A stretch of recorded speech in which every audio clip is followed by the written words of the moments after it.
The knife stayed behind, its message unmistakable. Welcome to the Silent Clue Works. I am your host, Echo of Silence. Tell me where you're listening from.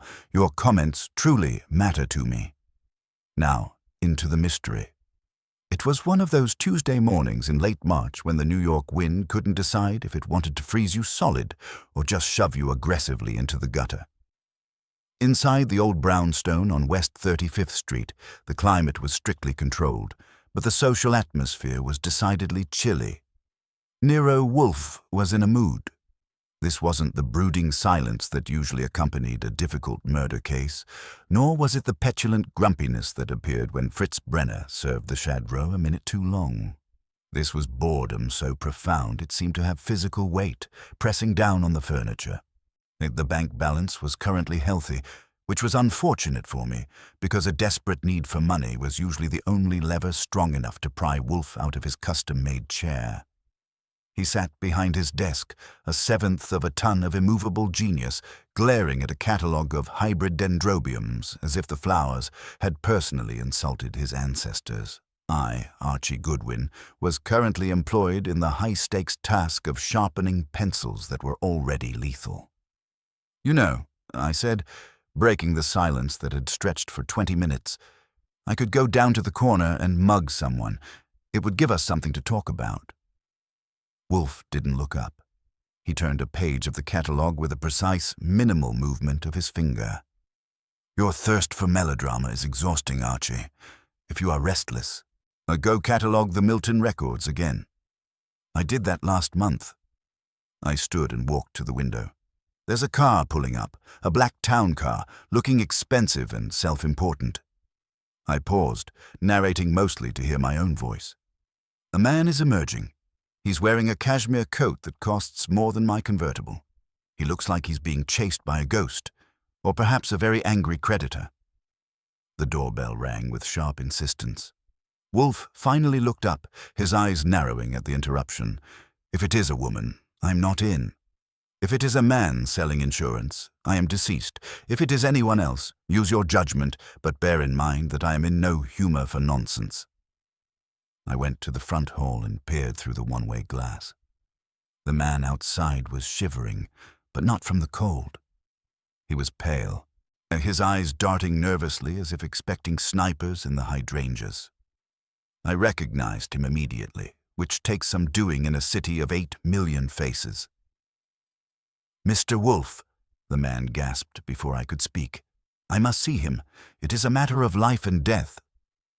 And gastronomy. I ushered him into the office.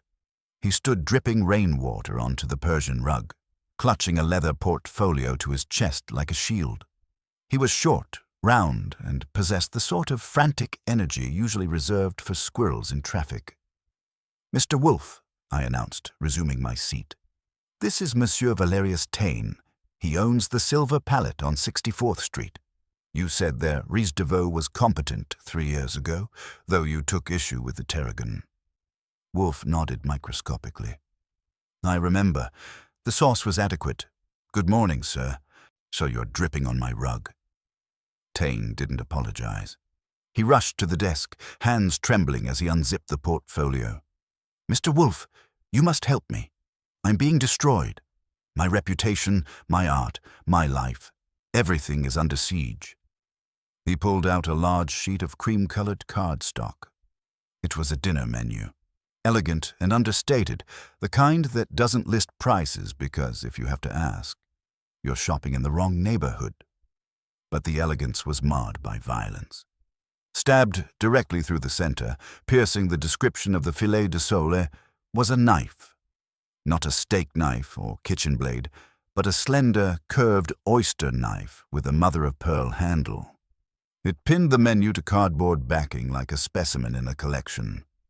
Wolfe leaned forward, his eyes showing the first spark of genuine interest I'd seen all morning. "An oyster knife," he murmured. "And yet you do not serve oysters at the Silver Palette, do you, Monsieur Taine? You famously declared them mucus in a shell in a Times interview last year." "Exactly," Taine cried, slamming his hand on the desk. It is mockery. I found this pinned to my restaurant's front door this morning, and look at what they wrote. I leaned in. Underneath the knife, scrawled in red grease pencil across the delicate typography, were 3 words: "Choke on it." Wolfe sat back, lacing his fingers over his vest. He closed his eyes and released a long, slow breath. The boredom had vanished, replaced by the calculating stillness of a predator scenting prey. "Archie," he said softly, "bring Monsieur Taine a chair, and perhaps a towel. It seems we are to be entertained before lunch after all." The case of the knife left on the menu had begun. I brought Taine a towel and settled him into the red leather chair. Fritz appeared with coffee. He had an uncanny ability to sense distressed visitors, and Taine clutched the cup like a lifeline. The color was returning to his cheeks, but his hands still trembled as he set the menu and its grisly ornament on Wolfe's desk. Wolfe studied the arrangement without touching it, his eyes moving from the mother-of-pearl handle to the red grease pencil scrawl with the methodical precision of a jeweler examining a suspect stone. Finally, he leaned back and laced his fingers over his vest. "When precisely did you discover this?" he asked. 6:30 this morning. I always arrive early, before my staff. The silence of an empty kitchen is essential to my preparation." Taine's accent thickened with stress. The knife was pinned to the front door at eye level. Anyone passing could have seen it. But no one did. The streets were empty. Tuesday morning in that neighborhood. The world doesn't wake until 9. He gestured helplessly. I removed it immediately and came straight here. I touched nothing else. "Who knew you would arrive at that hour?" Taine's eyes flickered, and I saw the first crack in his composure. "My staff. My sous-chef, Gerard Montclair, my sommelier, Patricia Vance, my pastry chef, Claudette Roux, my maître de Thomas Ashford, perhaps some regular patrons who have observed my habits." Wolfe's eyebrows rose a millimeter. "You hesitate. Why?" "Because Gerard collects antique culinary implements. He has shown me his collection many times. There was an oyster knife. I cannot be certain it was this one, but it was similar. Mother-of-pearl handle, curved blade. And yet you did not mention this immediately." Taine set down his coffee cup with a sharp clink. "Gerard has worked with me for 8 years. He is brilliant, temperamental, yes, but loyal. I cannot believe." He stopped, his face crumbling. 3 months ago, I refused to make him partner. He had expectations. We argued. The entire kitchen heard us. What was said? He called me a tyrant. I called him an ungrateful apprentice. It was unprofessional. Taine's voice dropped to a whisper. "I have not apologized." Wolfe grunted. "Then you are in the habit of creating enemies. Who else among your staff harbors grievances?" The floodgates opened. Patricia Vance, furious over rejected wine selections. Claudette Roux denied Sundays off for her daughter's recitals. Thomas Ashford refused a raise Taine claimed he couldn't afford. Each revelation came harder than the last, until Taine sat slumped in his chair, like a man confessing to a priest. "There is also Marco Vane," he added reluctantly. "My former sous-chef. He opened a raw bar directly across the street from my restaurant 2 months ago. He knows I detest oysters. The smell of brine makes me nauseous. He did it to spite me." I looked up from my notes. "So this knife could have come from his establishment?" "Possibly. He uses such implements daily, but there are others with motive. My wife Eleanor manages the front of the house. We are currently separated, and she wants to sell her share of the business at an extortionate price. And there is also Lucas Fry, the critic I banned for public drunkenness. He has sworn revenge. And Julian Vose, my wine merchant, who wants equity in lieu of payment for a significant debt." Wolfe closed his eyes briefly, a gesture I recognized as profound irritation mixed with reluctant fascination. "You paint yourself as a man surrounded by vipers, yet you express surprise when one strikes. I am demanding, yes, exacting, but I am also fair. They are paid well. They work in one of Manhattan's finest establishments. Spare me the testimonials, Wolfe interrupted. What makes this morning's incident urgent enough to disturb my routine? Taine straightened. The Epicurean Circle dinner, this Saturday night. 12 of the world's most influential palates will be dining at my table. But if that meal is compromised, if there is so much as a hair in the soup, I am finished. And there is something else. He paused, gathering courage. Merton Kay has made a reservation for Thursday evening. Private dining room, party of 8. Even Wolfe couldn't suppress a slight reaction. Kay was the restaurant critic who had recently decided that destroying reputations made better copy than praising them. More personally relevant, he had publicly mocked Wolfe in print, calling him the legendary gourmand who hides in a brownstone and pronounces judgment like a god on a mountain. I see, Wolfe said quietly. Mr. Kay intends to review your establishment. He intends to destroy it, and he has made no secret of his contempt for your opinions, Mr. Wolfe. I believe someone wants to ensure that when he arrives, then there will be blood. The office fell silent except for the distant sounds of Fritz preparing lunch. Wolfe opened his eyes and studied Taine with the calculating stare of a chess master contemplating an interesting gambit. My fee is $10,000, plus expenses, he said finally. You will provide complete staff records, handwriting samples, and access to your establishment. You will say nothing to anyone about consulting me. Archie will begin immediately. Taine nodded eagerly, reaching for his checkbook. Thank you, Mr. Wolfe. I knew you would understand. I understand that someone has made this personal, Wolfe said. That was their first mistake. Archie, you will visit the Silver Palette this afternoon. Observe the staff, examine the premises, and determine who among our suspects had opportunity to place that knife. Begin with the assumption that whoever did this wanted it discovered at precisely the time it was. I grabbed my hat and coat. Any particular approach? Pose as a journalist profiling the upcoming Epicurean Circle dinner. It will provide natural access to kitchen and staff. His eyes returned to the knife. And Archie, pay particular attention to anyone who seems unsurprised by your questions. The Silver Palette occupied a limestone townhouse on East 64th Street that looked like it charged admission just to walk past. I arrived at 2:30, when restaurants either nap or plot their evening campaigns. Through the beveled glass door, I could see white tablecloths arranged with military precision and enough crystal to blind a squadron of pigeons. I pressed the bell and waited. The door opened to reveal a man in his late 40s with silver hair swept back from a face that had been handsome until it learned to sneer professionally.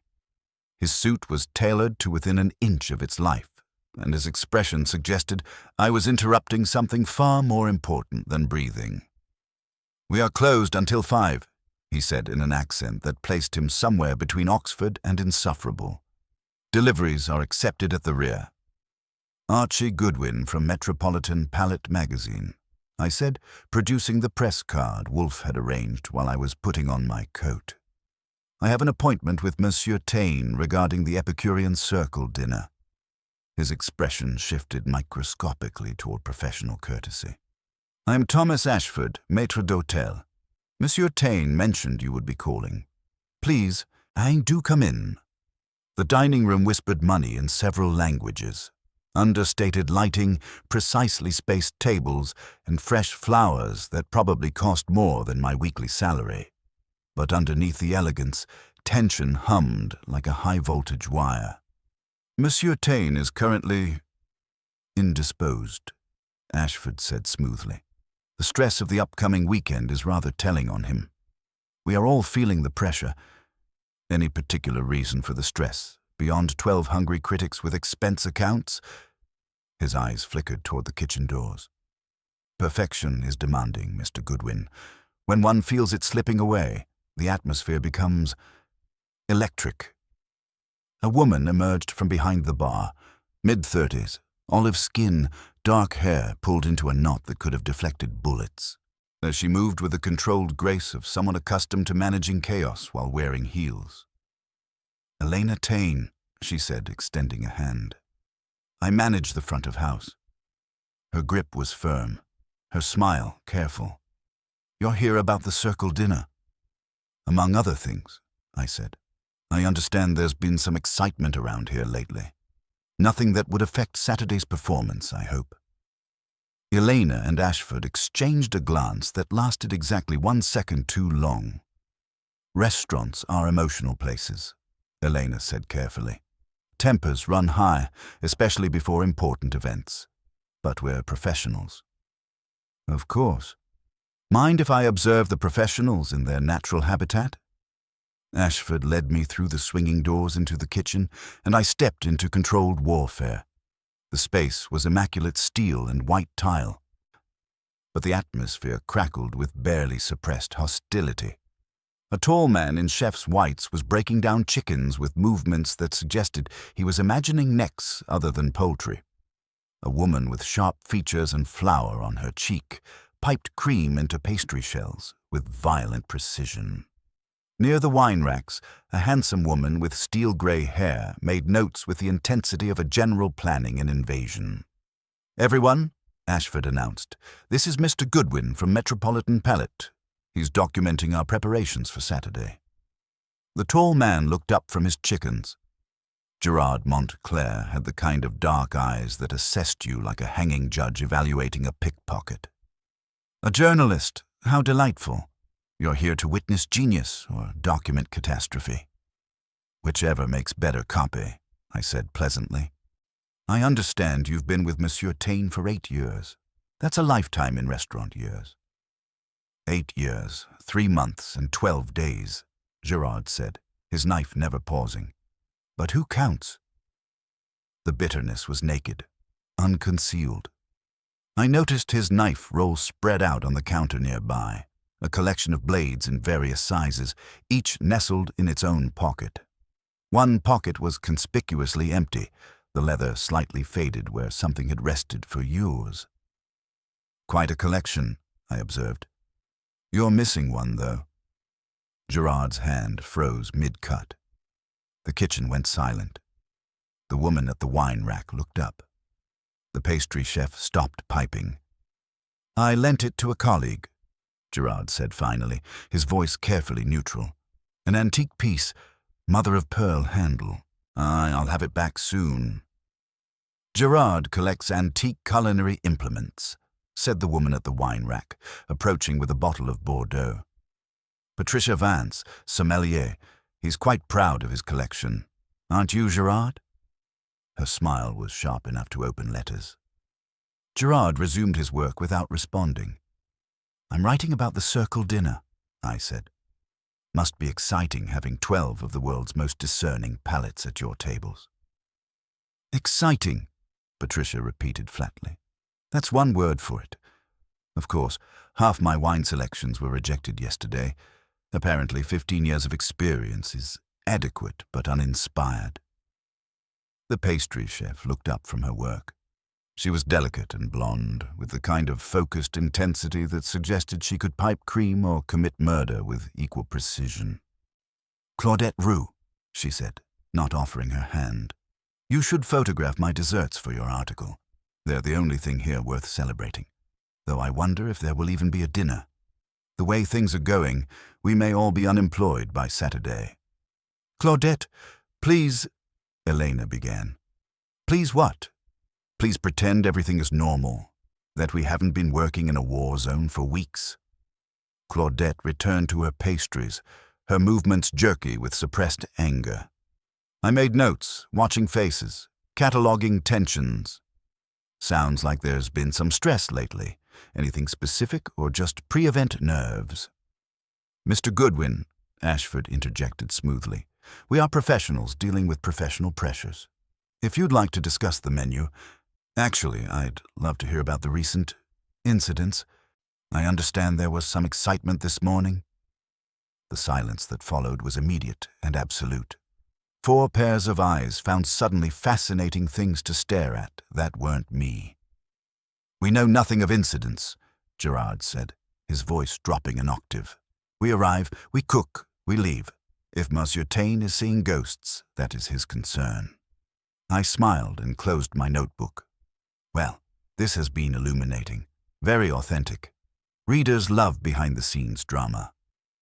Nobody smiled back. As I prepared to leave, Claudette appeared at my elbow. "Mr. Goodwin," she said quietly, "might I show you our pastry preparation area for your article?"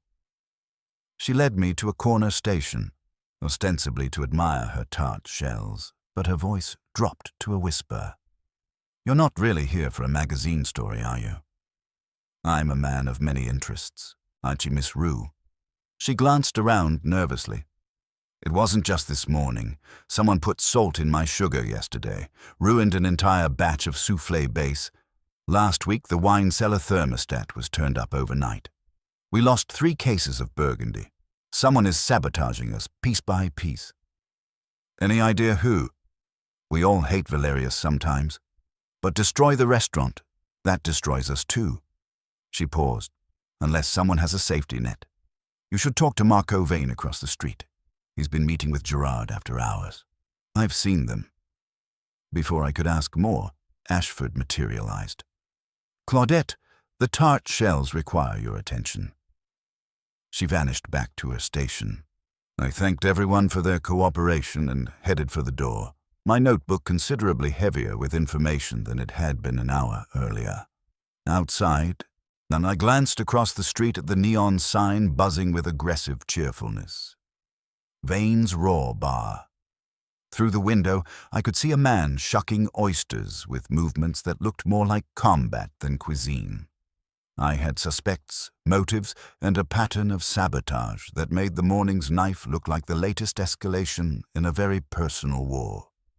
Time to report back to Wolfe and see what he made of a restaurant where everyone had a grievance and someone had a very sharp way of expressing it. I didn't head straight back to the brownstone. When a man across the street is shucking oysters in a place called Vane's Raw Bar and your client hates oysters, you don't walk past and send him a postcard later. Inside, the Raw Bar smelled like salt, lemon, and wounded pride. It was a tight, loud room with exposed brick trying too hard, and a chalkboard menu featuring oysters in fonts so whimsical they ought to be illegal. Behind the counter, a broad-shouldered man in his 30s attacked a mound of ice and shells with an oyster knife like it owed him money. He looked up as I took a stool. His eyes were a colder gray than the metal buckets in front of him. "Kitchen's open," he said. "You want a dozen, half and half, or are you one of those I'll start with 6 and see people?" "I'm one of those I'm here for information people," I told him, though I might chew one in self-defense if necessary. "You, Marco Vane." He slid an oyster onto a plate and garnished it with a mean wedge of lemon. "That's a lot of confidence for a guy in a tie." "Yeah. Who's asking?" "Name's Archie Goodwin. I write about restaurants, chefs, and the people who try to kill them." One eyebrow went up. "We got health inspectors for that." "Sure. But you've got something else.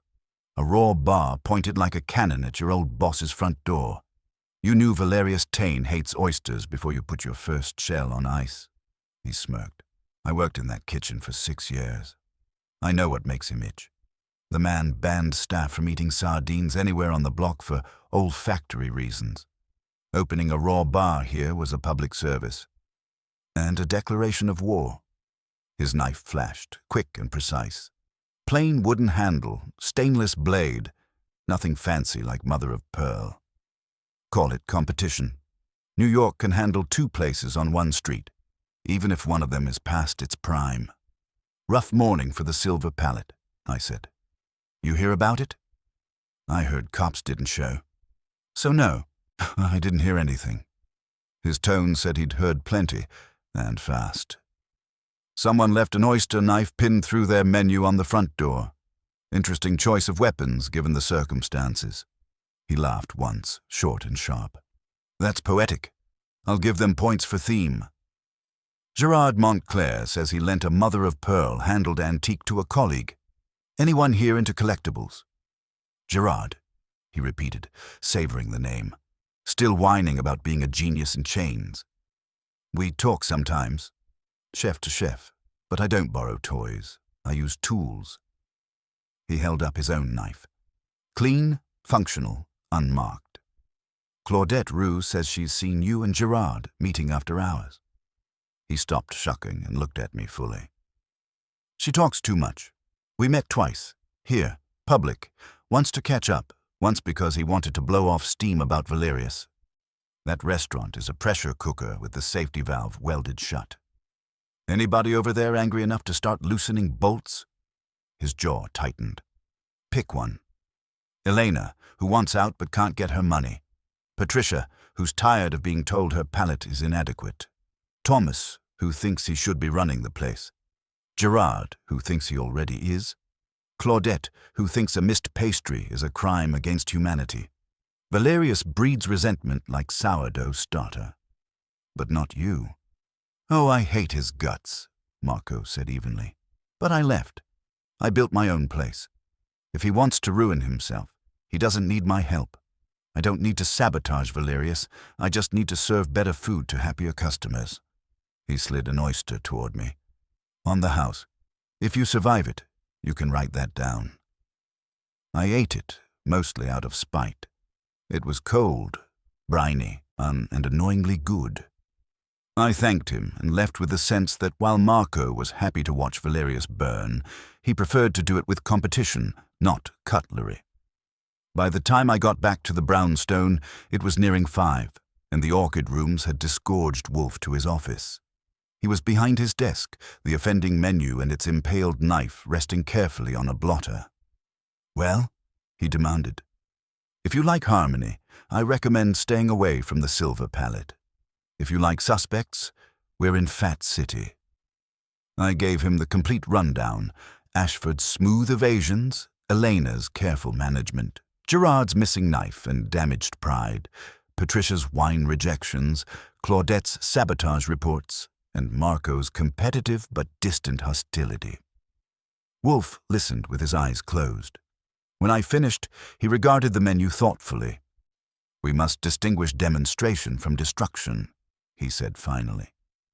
The salt, the wine tampering, those are practical sabotages, jeopardizing service. This, he indicated the knife, is theater, a message posed for discovery. From who to who? From someone within the circle to Valerius Taine, someone confident their interference will not rebound upon them.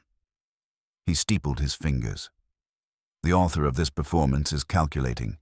They chose an implement that implies choking, suffocation, not merely cutting. Before Thursday's dinner with Mr. K, we must identify them. Instructions. Tomorrow, you return to observe their preparations. Note who has freedom to move unseen, access to ingredients and equipment. And Archie, pay attention to anyone who seems unsurprised by questions about the knife. One's guilt often masquerades as indifference. Wednesday morning brought the kind of unpleasant surprise that makes you question whether you locked the front door properly. I came downstairs at 8:30 to find Wolfe already in his office, staring at his desk with the expression of a man who'd discovered his favorite orchid had been replaced with a plastic daisy. The menu with its embedded oyster knife was gone. When did you notice? I asked, though I could guess the answer from his mood.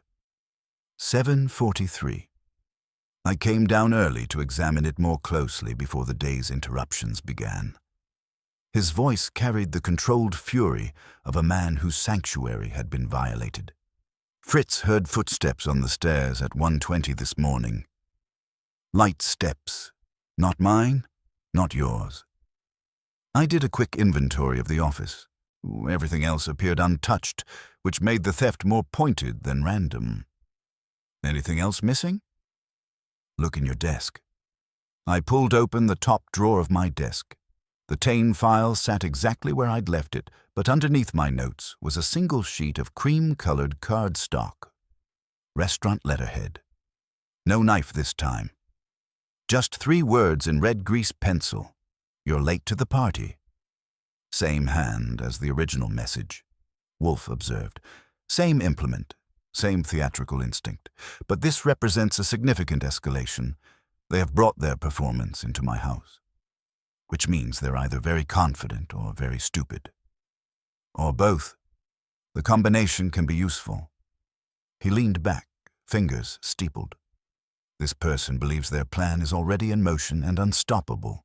They wish to taunt us with our supposed inadequacy. So that level of arrogance suggests they will make mistakes. I pocketed the note. Instructions. Return to the Silver Palette. Observe their preparations for tomorrow's dinner with Mr. K. Someone there orchestrated last night's visit. Watch for who seems unsurprised by developments. I will have Saul here by noon to examine the brownstone for signs of entry. The restaurant was buzzing with pre-service energy when I arrived at 10. The staff moved with the focused intensity of soldiers preparing for battle, which wasn't far from the truth. Merton K's review could make or break a restaurant, and everyone knew it. Elena met me at the door, looking like she'd aged a year overnight. Mr. Goodwin, back for more drama? Just observing the creative process. How are the preparations going? Splendidly. That's if you enjoy working in a minefield. She led me through the dining room, where Thomas was obsessing over table settings with microscopic precision. Someone was in our wine cellar last night. Patricia spent 2 hours this morning fixing what they'd done. I followed her downstairs to the cellar, where Patricia Vance stood among the racks with a clipboard, her usually perfect composure showing cracks. "The journalist returns," she said without looking up. "Come to document our systematic destruction." "What happened here?" She gestured at the bottles. Whoever did this knew exactly what they were doing. They didn't just move things randomly. They switched wines that would create catastrophic pairings. The 2009 Margaux, where the 2011 should be. Burgundies mixed with Bordeaux. If I hadn't caught it, we could have served red wine with fish, white with beef. It would have been professional suicide. Someone who knows wine. Someone who's watched me work for years. Gerard comes down here regularly. Thomas claims he needs to understand the inventory for guest questions. Even Claudette fetches dessert wines occasionally. Her voice was tight with suppressed anger. Any of them could have memorized the layout. Back in the kitchen, the tension was thick enough to slice. Valerius worked his station with jerky, nervous movements. Gerard maintained his usual precision, but his jaw was set in a hard line. Claudette focused on her pastries with unusual intensity. Everyone was performing normalcy, but the performance was wearing thin. I positioned myself near the prep area, notebook ready, watching the dance of service preparation. And what struck me wasn't the skill, that was obvious, but the careful distance everyone maintained. They worked in proximity but not cooperation, like dancers who'd forgotten they were performing the same piece. "You find us fascinating, Mr. Goodwin?" Gerard asked, not looking up from his knife work. "I find you all very careful around each other. Even for restaurant people, that's saying something." "We are preparing for the most important service of our careers," he replied. "Precision is essential. Trust is more complicated." Thomas appeared from the dining room carrying a folder. "Kay's table is confirmed for 7:30 tomorrow. Table 4, he's requested our tasting menu with wine pairings." Valerius looked up from his sauce. Wine pairings. After last night's sabotage. Perfect. "The cellar is secure now," Patricia said firmly. I've changed the locks. Only Valerius and I have keys." "How comforting," Claudette murmured from her pastry station. "I'm sure that will stop whoever's been playing games with our careers." The words hung in the air like smoke from a grease fire. Someone in this kitchen had stolen evidence from Nero Wolfe's office and left a taunting message. Someone had systematically sabotaged wine pairings that could destroy the restaurant's reputation. And tomorrow night, Merton K would arrive expecting perfection. I made notes, watched faces, and counted the hours until Thursday's dinner. The party was already in motion, and we were racing to catch up before someone served the final course. Thursday morning brought the kind of grey March weather that makes you wonder if spring is just an elaborate hoax. And I came downstairs at 8:30 to find Wolfe already in his office, which violated his sacred routine so thoroughly that I knew we were dealing with more than wounded pride. Saul Panzer sat in the red leather chair, looking like he'd been there since dawn. When Saul arrives early and stays late, it means someone has made things personal in ways that require professional attention. The break-in was clean, Saul reported without preamble. Back service entrance, lock-picked by someone who knew what they were doing. No scratches, no amateur fumbling. They were inside less than 5 minutes, went straight to the office, took what they wanted, and left through the same route. Wolfe's jaw tightened. Professional competence in service of amateur theatrics. What else? Whoever did it knew the layout. No wrong turns, no wasted motion. They've either been here before or studied the building carefully. Saul paused. Found something else, though. Trace of red wax on the door frame. Same color as that grease pencil. I sat down and poured coffee. So our theatrical friend left a calling card without meaning to. Or wanted us to know they were here, Saul corrected. This whole thing feels like someone showing off. The knife, the theft, the notes. It's all performance. Wolfe leaned back, fingers steepled. Performance requires an audience. Our saboteur wishes to be seen, to be acknowledged as clever. That vanity will be useful. He looked at me. You will return to the restaurant. Tonight's dinner approaches, and I suspect our performer is preparing for the final act. By noon, I was back at the Silver Palette, where the atmosphere had thickened from tense to toxic, where the dining room gleamed with obsessive perfection. Table 4 set like an altar, crystal catching light from fixtures that had been polished to surgical standards. In the kitchen, the staff moved with the brittle precision of people trying not to think about what could go wrong. Valerius stood at his station, hands trembling slightly as he tested a sauce. Mr. Goodwin, you return for our moment of truth. Or our moment of reckoning, I said. How are the preparations? Flawless, he said, but his voice cracked on the word. Everything is perfect, absolutely perfect, which is why I'm terrified. Elena appeared from the wine cellar, clipboard in hand, looking like she'd aged another year overnight. Patricia is rechecking every bottle personally. Thomas has memorized the guest list down to their dietary restrictions. Now Gerard has sharpened every knife twice. We are as ready as terror allows. Any more surprises since yesterday? She hesitated, glancing toward the prep area where Claudette worked with unusual intensity. Show him, she called. Claudette looked up from her pastry station, her face pale. She opened a small refrigerated drawer and stepped back.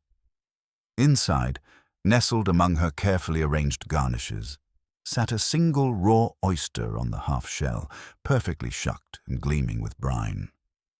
Next to it lay a folded card. I picked it up with a napkin. Same cream cardstock, same red grease pencil. Last course. When did you find this? I asked. An hour ago. I opened the drawer for microgreens and there it was. Her voice was steady, but her hands shook. I haven't touched it. None of us have. I studied the oyster. It was expertly prepared, the kind of work that took skill and practice. Who has access to this area? Everyone, Gerard said from his station, not looking up from his knife work. We all move through each other's spaces during prep. It's unavoidable. The oyster is fresh, Patricia observed, approaching with a wine bottle. Shucked within the last few hours. You can tell by the liquor. It hasn't started to cloud. Thomas appeared from the dining room, his usual composure showing cracks. Mr. K's assistant called. He's confirmed for 7:30, party of 8. He specifically requested our tasting menu with wine pairings. The room fell silent. 8 courses, 8 wines, 8 opportunities for something to go catastrophically wrong. And somewhere in this kitchen, Someone was orchestrating a performance that would end with Merton Kay as the unwilling star. I called Wolfe from Valerius's office and described the oyster, the note, and the growing tension among the staff. "Interesting," he said when I finished. "The symbolism remains consistent. Oysters, choking, the inability to breathe or speak. This is deeply personal, Archie. Someone wants to watch Kay suffer in a very specific way. Instructions: remain there. Observe their final preparations. Someone will betray themselves through overconfidence or anxiety. And Archie, ask each of them separately about their relationship with Kay. Not professional opinions, but personal encounters. Nurse, our saboteur, has history with him." I spent the afternoon watching 5 people prepare for the most important service of their careers, while knowing that one of them intended to turn it into a crime scene. Gerard's knife work grew more aggressive with each passing hour. Patricia guarded her wine selection like a dragon protecting treasure. Claudette's pastries achieved perfection through what looked like barely controlled fury. Thomas polished glasses that were already spotless. Elena moved between them all, trying to hold together a team that was fracturing under pressure. At 6 o'clock, as the first servers arrived for the evening shift, I called Wolfe again. "The kitchen is ready," I reported. "Too ready. Everyone's wound so tight that if someone drops a spoon, we'll have casualties." "Then it is time," Wolfe said. "You will attend the dinner as Mr. Taine's guest, ostensibly to complete your article. Position yourself where you can observe both the kitchen service and Kay's table. Our performer will want to watch their own work. And if I spot something, then you will act. But remember, Archie, whoever is doing this believes they have already won. That confidence will make them careless." I hung up and prepared to watch 8 courses of potential catastrophe unfold, knowing that somewhere between the amuse-bouche and the dessert, someone intended to serve Merton Kay his final meal. The curtain was rising on the last act, and I still didn't know which of the players intended to take their bow over a corpse. By 7:30, the silver palette had achieved the kind of crystalline perfection that comes just before something shatters spectacularly. Every surface gleamed, every glass caught light like a prism, and the staff moved with the mechanical precision of people who knew their careers hung on the next 8 courses. Merton Kay arrived with the bearing of a man attending his own coronation. He was tall, silver-haired, and possessed the kind of face that had forgotten how to express pleasure sometime during the Reagan administration. His 7 companions looked like they'd been assembled from a catalogue of people who enjoyed watching public executions, which wasn't far from the truth. Thomas glided forward to escort them to table 4, his professional smile so bright it could have guided ships to harbor. I watched from my corner table, positioned with a clear view of both the dining room and the kitchen pass, ostensibly reviewing notes for my article, but actually counting the seconds until someone tried to turn dinner into a crime scene. The first course emerged at 7:45, an amuse-bouche of smoked salmon with crème fraîche and caviar. Gerard plated each portion with surgical precision while Valerius hovered nearby, tasting every component as if his life depended on it. Patricia had paired it with champagne that caught the light like liquid starlight. Kay tasted with the enthusiasm of a man sampling hemlock. He paused, considered, then leaned toward his companions with what looked like commentary. From my angle, I couldn't hear the words, but his expression suggested he was already sharpening his pen. The second and third courses proceeded without incident, though the tension in the kitchen ratcheted higher with each passing plate, and Gerard's knife work grew more aggressive. Patricia checked wine bottles against her list with obsessive precision. Claudette worked on her dessert components with grim determination. Elena moved between dining room and kitchen like a general coordinating a battlefield. It was during the 4th course, duck breast with cherry gastric, that I noticed the first crack in the facade. The server returned from Kay's table looking pale, whispering something to Thomas that made his jaw tighten. Through the pass window, I saw Gerard examine the returned plate with the intensity of a jeweler inspecting a flawed diamond.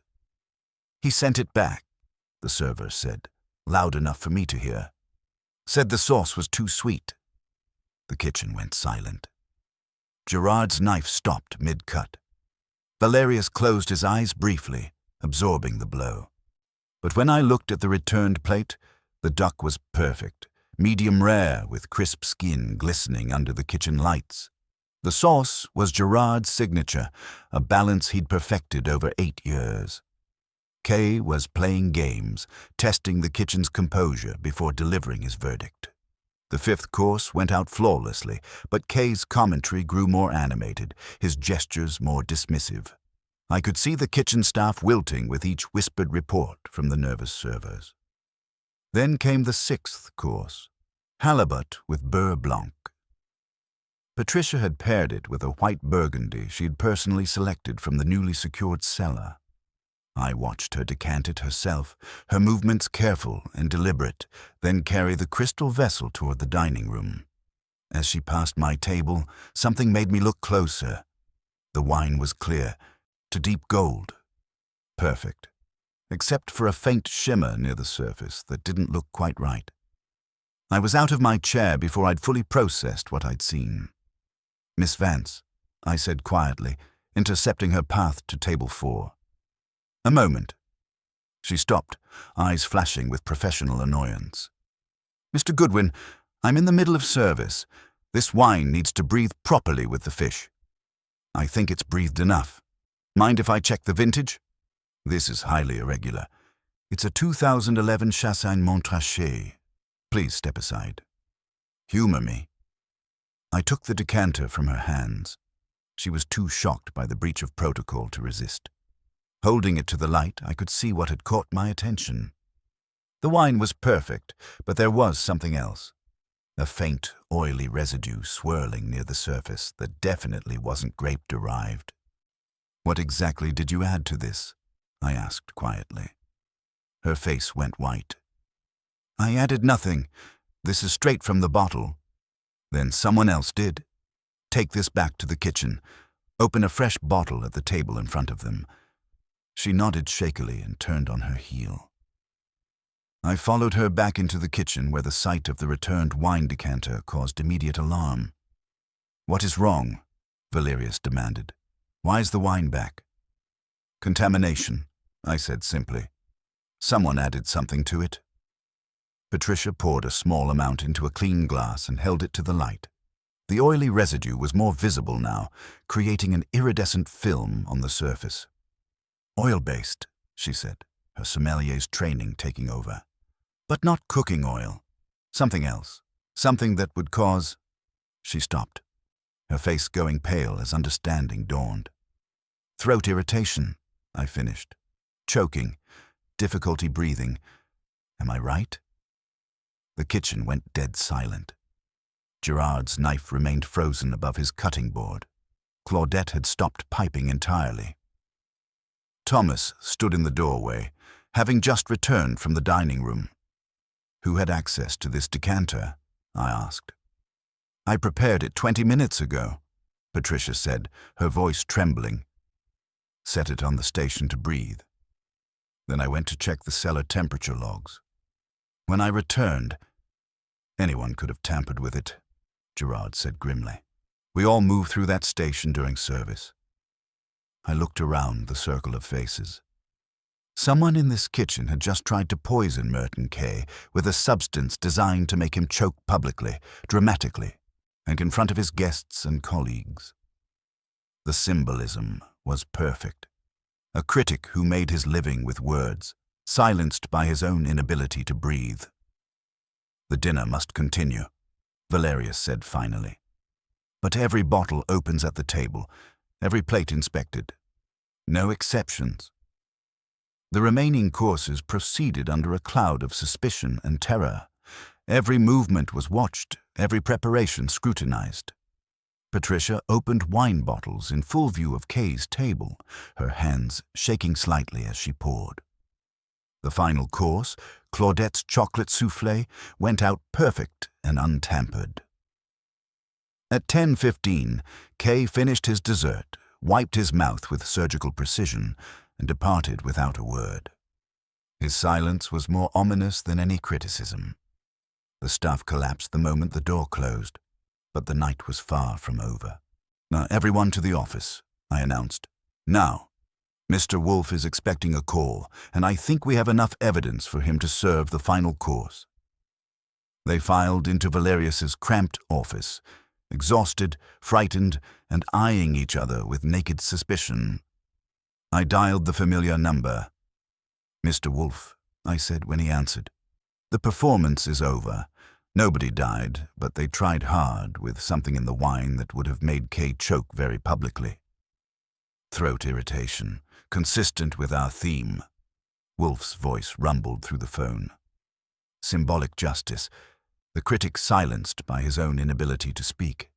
"It is time, Archie. Bring them here, all of them. Tonight. It's late and they're exhausted. The perpetrator is desperate now that their plan has failed. Delay invites further escalation. Bring them." I hung up and looked at the 5 suspects: Valerius, Gerard, Patricia, Claudette, and Thomas.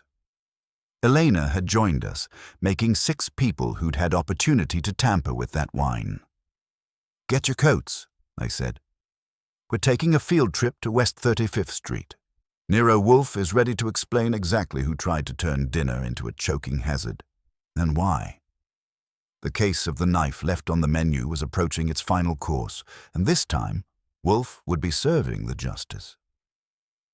By 11:30 that night, Nero Wolfe's office resembled a tribunal where the judges had somehow become the defendants. The 6 suspects from the Silver Palette sat arranged in yellow chairs facing his desk, their exhaustion competing with their anxiety for control of their expressions.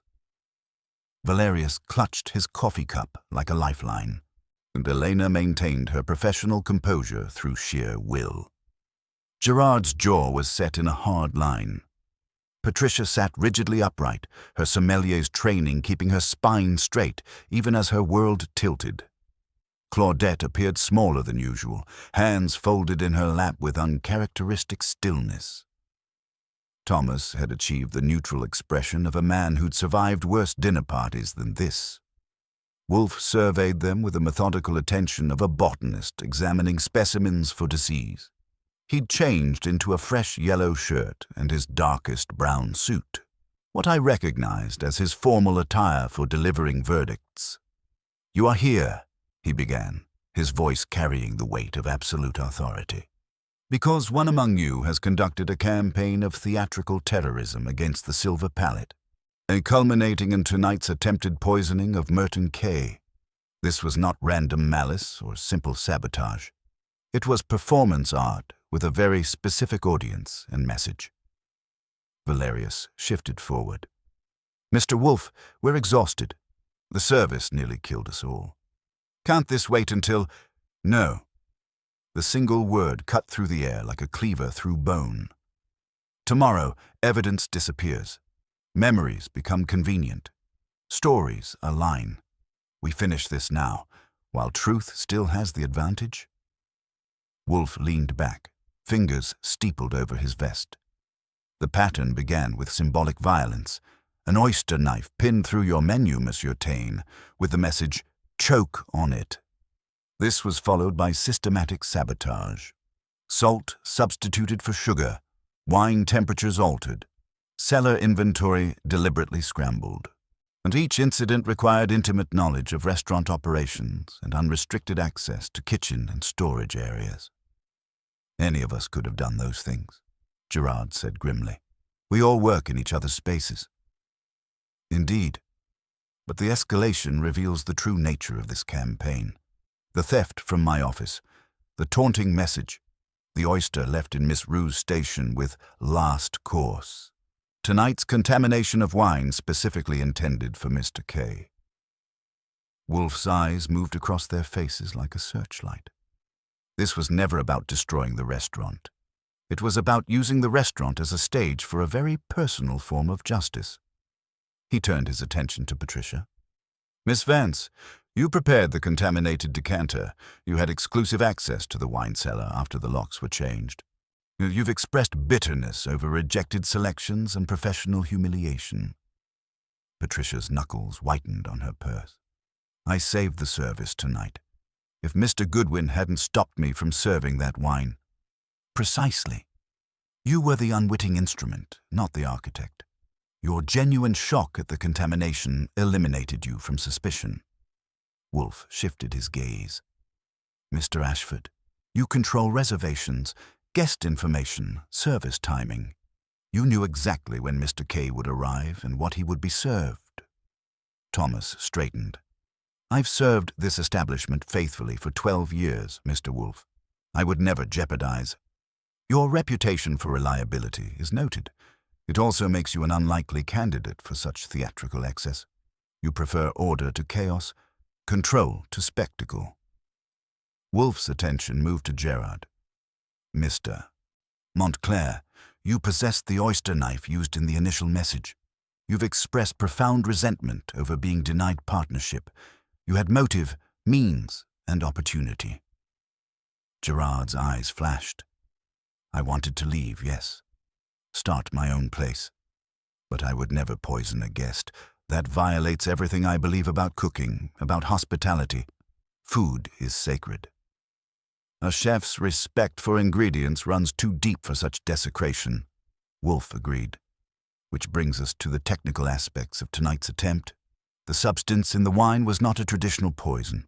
It was a concentrated extract designed to cause immediate, severe throat irritation, choking, gasping, the inability to speak, without permanent damage. A theatrical reaction that would mimic an allergic episode. He paused, letting the implications settle. Such extracts are not commonly available in restaurant kitchens. They require specialized knowledge of essential oils, concentrated flavoring agents, substances that change state and potency through precise application. This points to someone with training in molecular gastronomy or advanced pastry chemistry. The room went silent. Every eye turned toward Claudette, who sat motionless except for the slight tremor in her hands. Miss Rue, Wolfe said softly, you work with bitter almond extract, concentrated citrus oils, essence of vanilla in forms that could cause severe reactions if misused. You understand the chemistry of transformation, how sweet becomes bitter, how pleasure becomes pain. I use those ingredients for desserts, she whispered. Everyone knows that. Everyone knows your professional capabilities. Few know your personal history with Merton K. Wolfe picked up a sheet of paper from his desk. Archie's research revealed that 4 years ago, before joining the Silver Palette, you worked at Petite Fleur in Brooklyn. Mr. K reviewed that establishment. Do you recall what he wrote about your desserts? Claudette's face went pale, but she said nothing. He wrote, and I quote, "The pastry chef appears to have confused sugar with saccharine sentiment. Her cloying confections would be better served as punishment than pleasure. One can only hope she finds a career more suited to her limited talents. Perhaps choking down her own overly sweet mistakes would teach her restraint." Wolfe set down the paper. Cruel, even by Mr. K's standards. That review cost you your position. You were unemployed for 8 months before Mr. Tane hired you. He destroyed me, Claudette said, her voice barely audible. Not just my work, me. He made me a joke, a cautionary tale. Other chefs would whisper about the girl who got K-Ed. And so you waited. You worked. You built a reputation here, created desserts that earned praise and recognition. When you learned Mr. K was coming to the Silver Palette, to the place where you had finally found success, you decided to serve him exactly what he had prescribed for you. Choking. Silence. Public humiliation while everyone watched. Tears began sliding down Claudette's cheeks. I didn't want to kill him. I just wanted him to feel it, to feel his throat close up, to be unable to speak while people stared. Just for a moment. The way I felt every day for months after that review. The attacks on the restaurant itself, Elena asked. and her voice tight with controlled anger. Necessary theatre, Wolfe replied.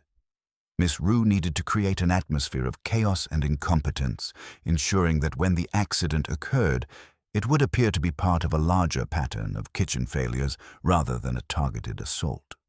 The oyster knife was particularly symbolic. Oysters served raw, stripped of artifice, as she felt stripped of dignity by Mr. K's words. Valerius stared at his pastry chef with something approaching horror. Claudette, if you had told me about the review, about what he did to you— You would have what?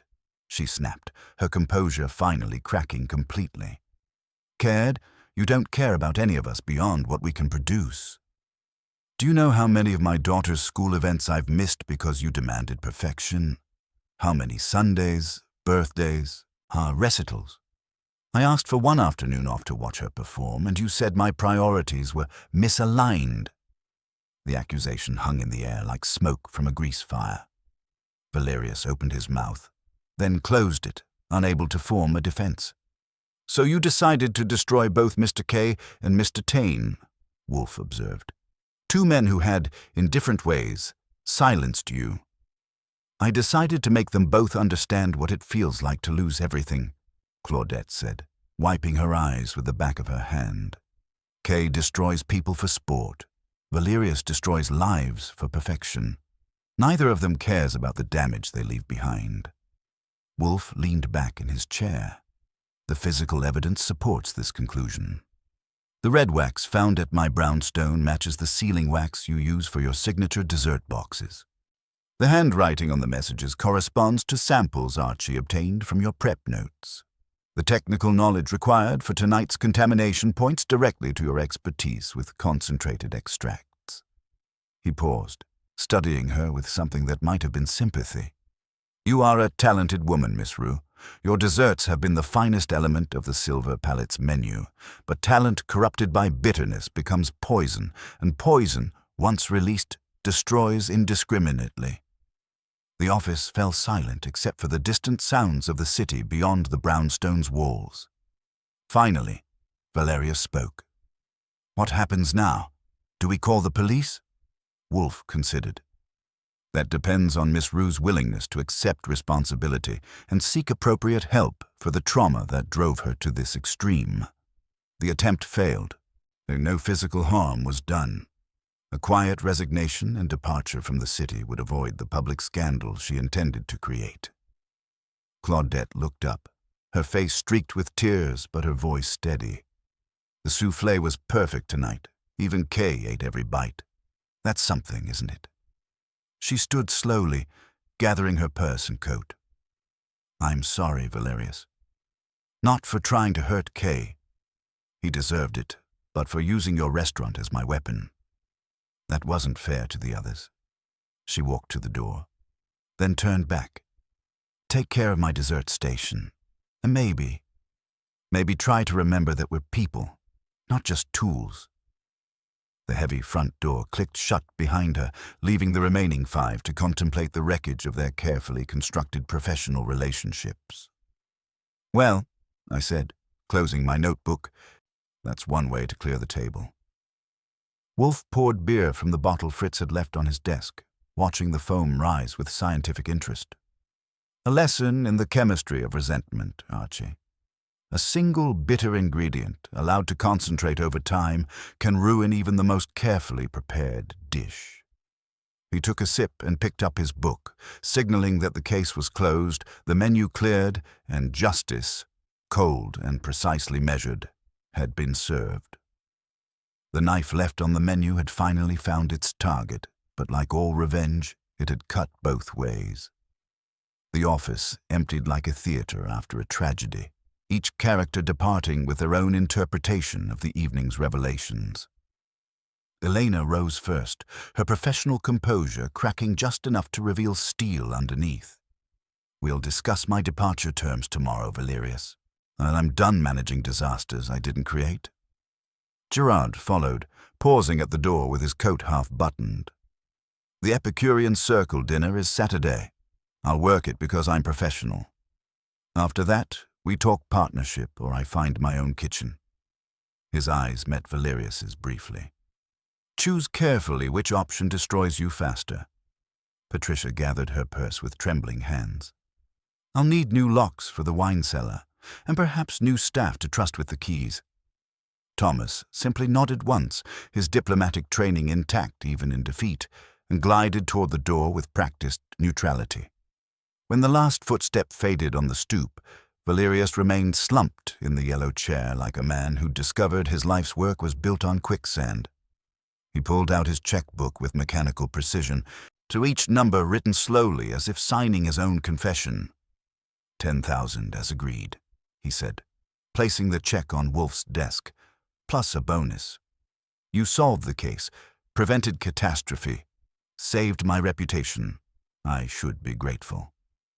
But you are not, Wolfe observed, accepting the payment without ceremony.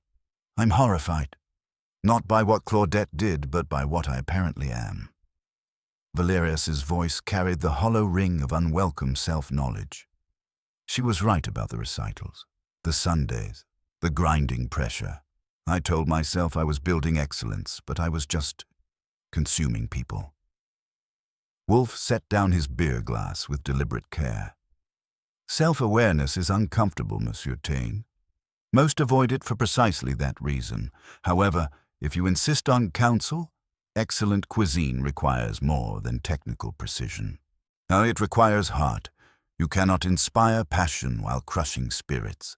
Even the finest ingredients turn bitter under excessive pressure. Fritz appeared as if summoned by radar, carrying a tray with duck terrine, crusty bread, and fresh beer. He moved with the quiet efficiency of a man restoring order to a disrupted universe, his presence alone suggesting that storms pass and appetite endures. A sad affair, Fritz murmured, arranging plates with practiced care. To cook with such anger, it poisons the soul before it touches the plate. Valerius stood slowly, looking older than when he'd first climbed those brownstone steps 3 days ago. The Saturday dinner. Will you be attending?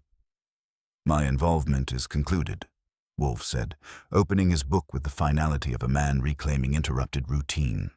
Your kitchen's future depends on whether you've learned that menus are promises of satisfaction, not instruments of torment. I walked Valerius to the door, where he paused on the stoop, staring into the March darkness as if expecting answers to materialize from the shadows. Mr. Goodwin, he said quietly, do you think she would have actually gone through with it? I think she wanted to believe she would, I replied. But wanting and doing are different recipes entirely. The real question is whether you'll learn anything from almost serving disaster as your signature dish. He nodded and descended into the night, carrying revelations he couldn't unlearn. Back in the office, Wolfe had already immersed himself in his book, the evening's drama reduced to a minor interruption between paragraphs. Fritz's terrine sat perfectly arranged, and made with nothing but skill and affection, a reminder that food could nourish without wounding. Case closed, I said, making final notes. Justice served cold, with a side of uncomfortable truth. Wolfe turned a page without looking up. The best meals, Archie, nourish both body and understanding. Tonight's menu accomplished both, however bitter the final course. Outside, the city hummed its midnight song. Inside the brownstone, silence settled like fresh snow. The knife left on the menu had been explained, the mystery solved and order restored. Tomorrow would bring other cases, other knives, other mysteries. But tonight we had our books, our beer, and the knowledge that revenge, like soufflé, falls flat when you rush the timing. The kitchen was clean, the case was closed, and somewhere in Manhattan, a talented woman was learning that cooking with vengeance leaves only the chef truly starving. Friday morning brought the kind of pale March sunlight that suggests winter might finally be losing its grip on the city. The brownstone had resumed its sacred rhythms, Wolfe in the plant rooms communing with orchids, me at my desk wrestling with the case files that multiply like rabbits when you're not watching. At 10:30, Elena Taine called with updates that suggested miracles occasionally occur in Manhattan kitchens. "Gerard is now partner," she reported, her voice carrying cautious optimism. "Full equity, Sundays off, and authority to train junior staff. Patricia has complete control over wine selection. No more second-guessing." Thomas received his raise, along with new service protocols that specifically prohibit poisoning the clientele. And Valerius, learning humility, one burnt sauce at a time. He cancelled the Epicurean Circle dinner and took them to Marco's Raw Bar instead. Said he wanted to showcase honest food rather than wounded pride. How's Marco handling his sudden windfall? Like a man who just discovered his lottery ticket was a winner. Professional courtesy, he called it. Sometimes competitors make better allies than enemies. Saturday's Times carried Merton Kay's review, 3 stars, noting competent execution occasionally marred by kitchen tensions. No mention of near poisonings or oyster knives, which suggested either professional discretion or blessed ignorance of how close he'd come to becoming the evening's unintended entertainment. And when I gave Wolfe the updates over lunch, he grunted acknowledgement while spreading terrine with surgical precision. "Revenge is a dish best served cold, as the proverb instructs," he observed, but Miss Rue forgot that a chef's duty is to nourish, not punish. When one uses skill to inflict suffering, one ceases to be an artist and becomes merely a technician of pain.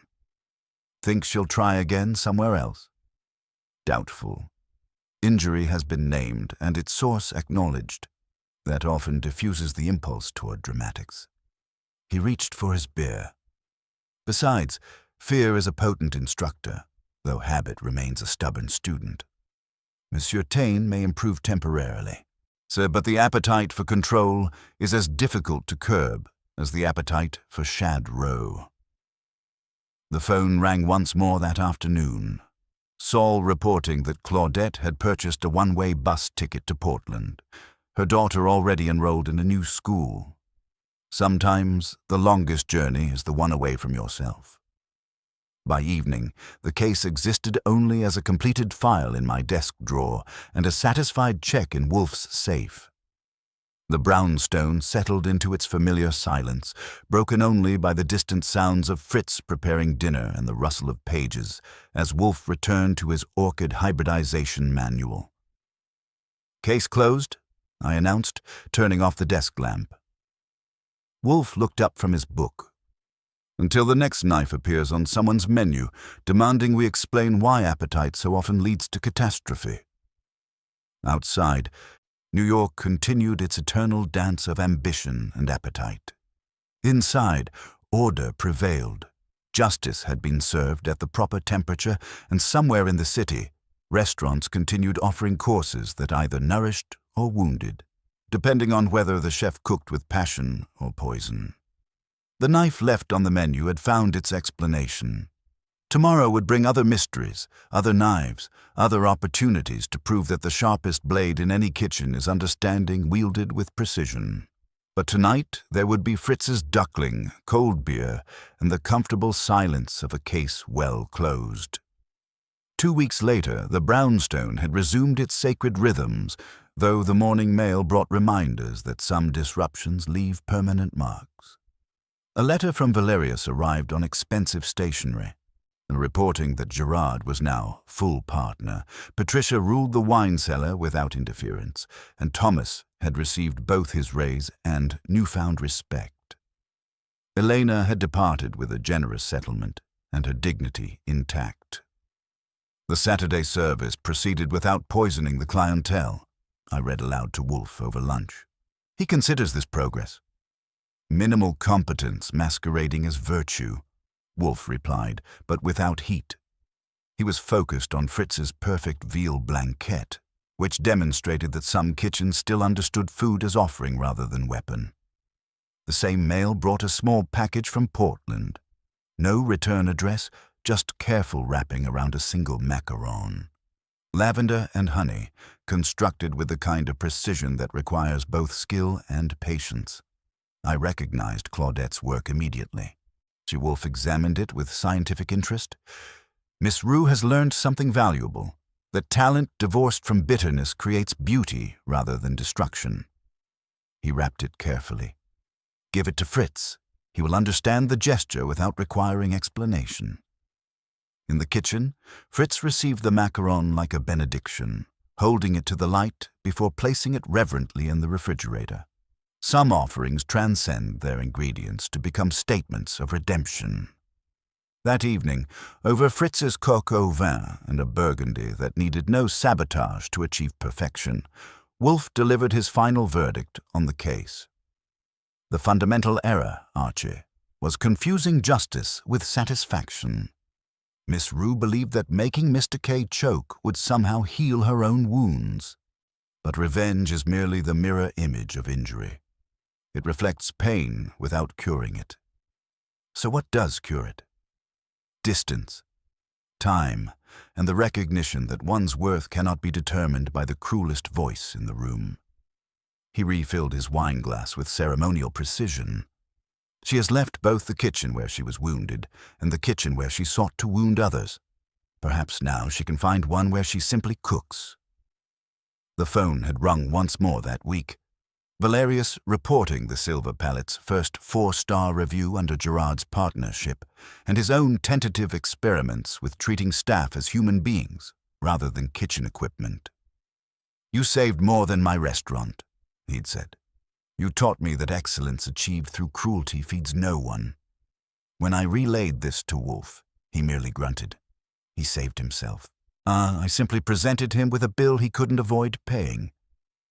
Later, I walked to the office safe and looked at the original oyster knife, now tagged as evidence in a closed case. It was just steel and mother of pearl again, the malice washed away by understanding. Outside, April was making promises about spring. Inside, Fritz prepared tomorrow's menu with the kind of care that transforms ingredients into grace. The knife had been explained, the menu cleared, and order restored to the universe. Somewhere uptown, a restaurant served food prepared with respect rather than resentment. Somewhere in Oregon, a pastry chef was learning to bake with hope instead of bitterness. And here on West 35th Street, the only knives permitted were those used to achieve the perfect bite of a perfect meal. Justice had been served. Dinner would follow, and as it always did, prepared with affection and consumed in peace.